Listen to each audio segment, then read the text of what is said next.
tên gạo son lốn lên bốn gò quang bụi tháng bụi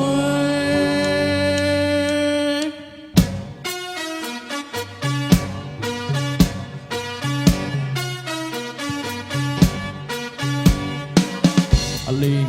tomala kakana mun bụi nim galai xanh nghĩ cho na bụi tỏi keng sa sana pa bụi sama noi cọ sò para môi cơ tân lùi na nhi sa qua đó mua bạc á tỏi bên đây cọ sò quan bụi thằng bụi hey hey câu anh bay ang ole ole ole lý thì đã lướt qua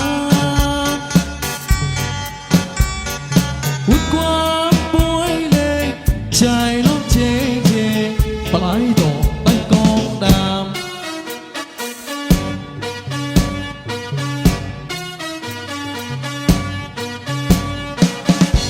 ali tomala kagana mun bụi nim galai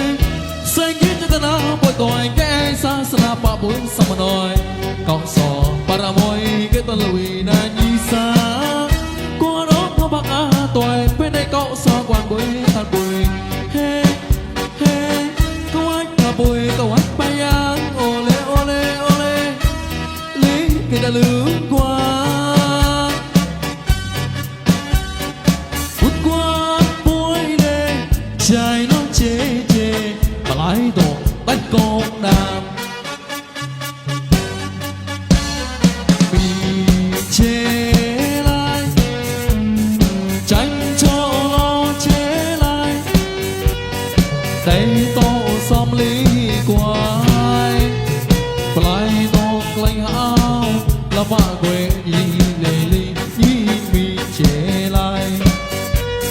chỉ đại tô tông tô ly nhì sơ gô phải lùi có tô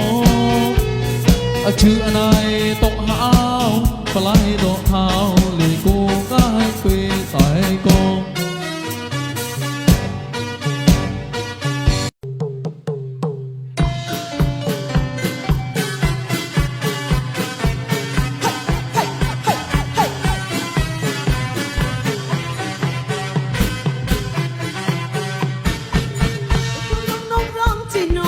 lịch một rong á chê